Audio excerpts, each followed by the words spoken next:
Hi, I'm reading a Muslim trying to explain the Dabbah. I noticed that, and there's a they're not describing it.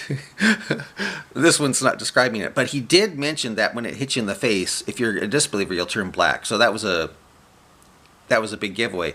Apparently, the racism is not as bad as the description, but another Muslim does make a description of it, and I will get to that eventually here.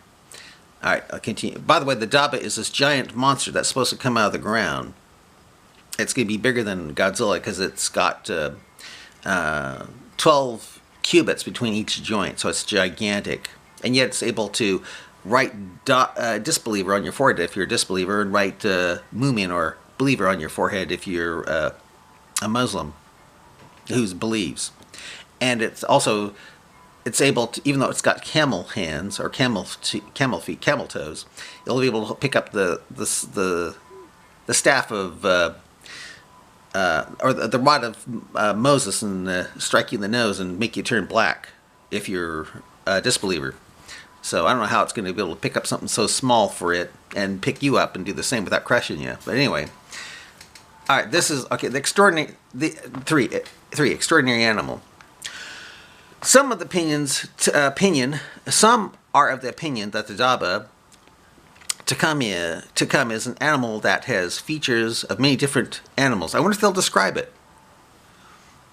Okay, describing the Dabbah, Abu Zubair reported that, quote, "Oh, it's going to do it. Okay, its head is that of a bull. Its head is like that of a bull. Eyes like that of a pig. Ears like that of an elephant." And all that is going to be on, guess what kind of neck? That big head with it's also going to have horns like that of a stag. Okay, bull's head with stag horns and big ears is going to be on, guess what kind of neck? Neck like that of an ostrich. So it looks like this. Yeah, ostrich neck. And anyway, I'll continue here. Neck like that of an ostrich, chest like a lion, color like that of a tiger, flanks like that of a cat. The flanks are the side. Tail like that of a ram. So it's got a little wispy tail little on its butt. Feet and legs like that of a camel. And it just is 12 cubits between every two joints. Even Kurtubi's book, Tazkira. So anyway, it looks like this. It ends up looking like that. And here's this little tiny man here. Yeah. And here's the cob out in the distance. And it's got this little staff of Solomon. And it'll catch you and hit you in the face. I don't know how it's not going to be able to crush you when it catches you. Okay, snake. Some scholars are of the opinion that the Dabbah is the snake which guarded the holy Kaaba. A snake guarding the Kaaba. A serpent guarding the Kaaba. How come I'm not surprised? Only I'll read on here. The snake which guarded the Kaaba. Ibn al-Qurtubi relates this as being the opinion of Ibn Abbas. Okay.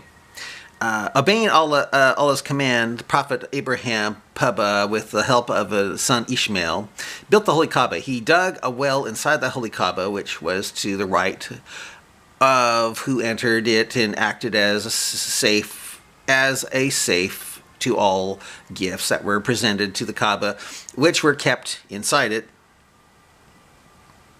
At the time of Jurham, the gold and silver were stolen many times. So much for being safe there. Many times from the Kaaba. Thus, the tribe of Jurham decided to choose a man amongst them to keep guard of it. Unfortunately, one day, the guard himself decided to steal the gifts of the Kaaba. Taking the opportunity as it came, he climbed down the well and began to gather what he could in pieces of cloth. While he was busy, Allah sent a rock on him. Which closed the well, and thus he was unable to escape. From that day, Allah sent a snake to guard the Kaaba.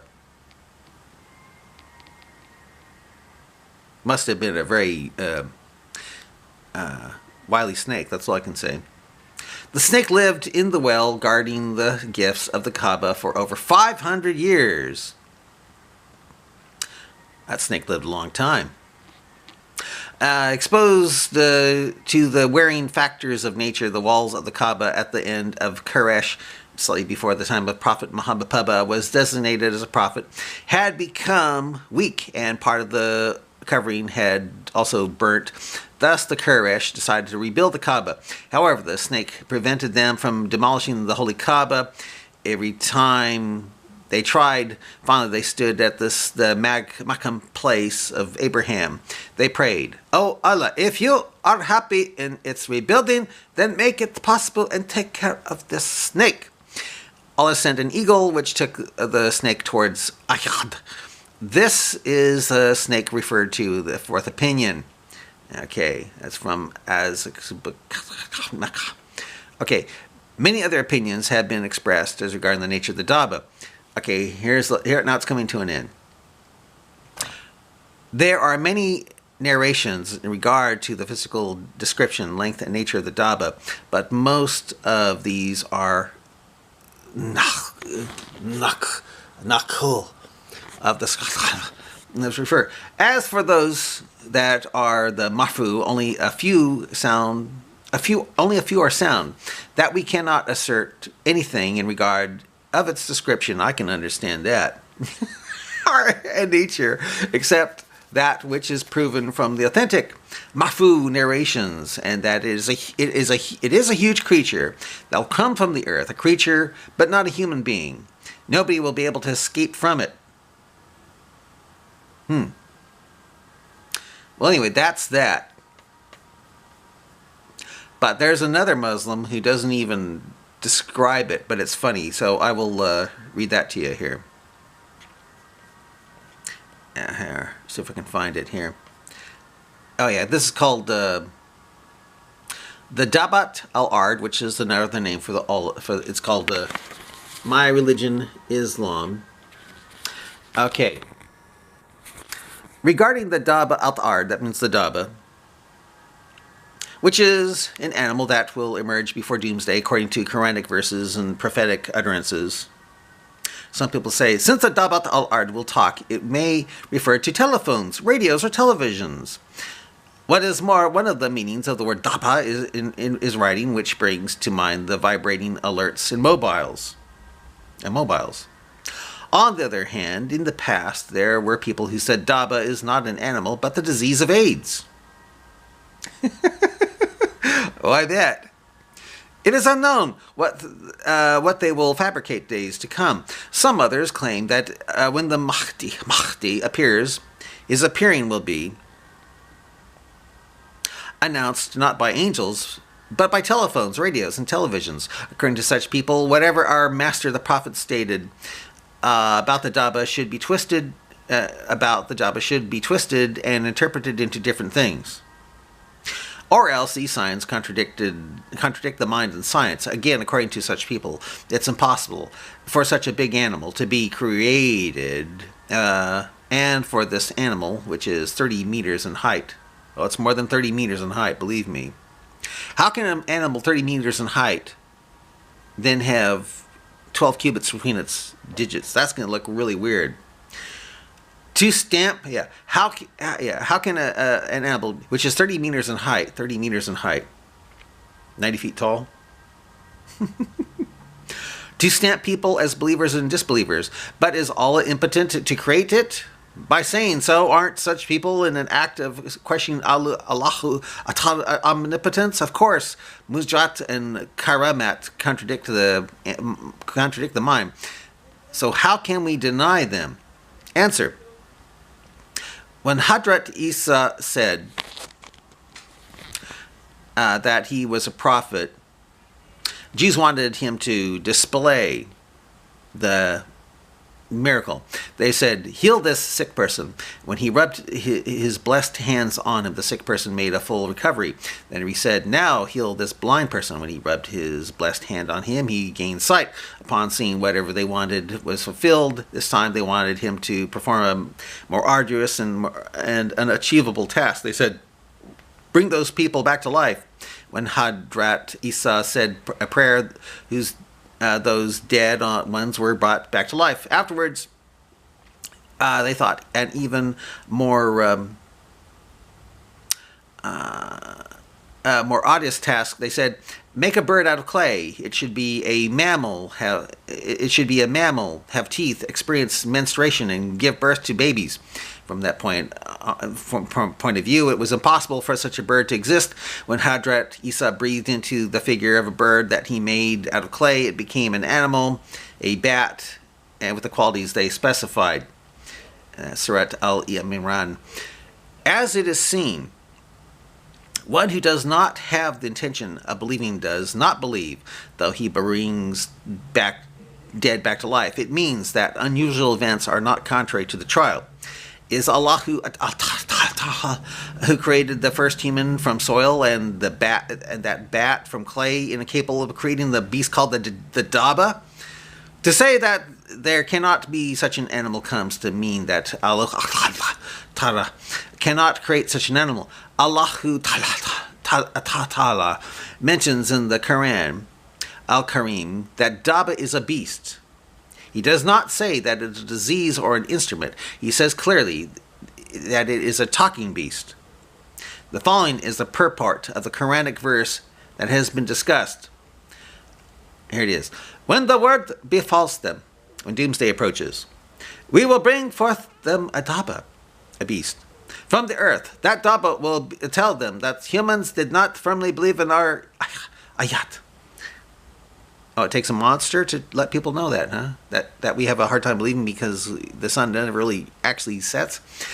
Okay, what description did our master the prophet give about the Dabbah, which is mentioned in the verse?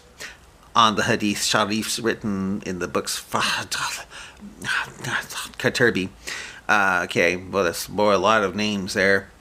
Dabbah al-Ard has 4 feet, like the feet of a camel, and wings like a bird. Oh, it's got wings in this description. Its head is like that of an ox. Its ears like that of an elephant. Its tail like that of a ram. So I've got to put wings on this thing. Got to put wings on it. All right. Okay. People get away from the beast. Some people, being afraid of it, will begin to perform salat. That means prayer. The beast will come up to them and stamp his face, saying, "Oh, the person, are you performing salat now?" Oh, it doesn't know, and yet it's able to. Okay, I bet it's a very loud beast, a very, very loud creature. Thus, believers will be distinguished from disbelievers, and they will be recognized. Of course, I know he's not mentioning how. He's staying away from how it's going to be how it's going to be able to recognize them, because it's going to take this, even though it's huge, it's going to be able to have the rod of Musa and hit them in the nose and make you black if you're a disbeliever. And yet I notice he's not mentioning that, nor is he mentioning that the thing has an ostrich neck, a neck like that of an ostrich. All right. The Dabbah al-Ard will touch a believer with the staff of Musa. Oh, it's doing it. That will touch him with the staff of Musa. Then he is destined for paradise. But doesn't tell him that he'll turn white. I know he's not saying he'll turn white. It will be written on his forehead, and his face will glitter. Oh, his face will glitter, not turn white. Okay, that doesn't sound so racist now. It will hit a disbeliever with the seal of Solomon. And then he is destined for hell. Will be written on his forehead, and his face will be blackened. Oh, his face will be blackened. Okay, good. He actually told the truth there. Okay. Oh. Okay, I'll read a little bit more here. Hadrat Iman al-Katerbi states, if the Dabbah were something ordinary for a human, unusualness would not be its attribute, and it would not possess the signs that were listed in Hadith Sharifs. If it were human that would struggle against disbelievers, would he be called a beast instead of scholars? That is not the way of wise people. The truth is, the Dabbah is an animal, according to Jami al-Qaqqam. Okay, how much time is left here? Okay, I'm going to end it here and then make a part 4. Bye.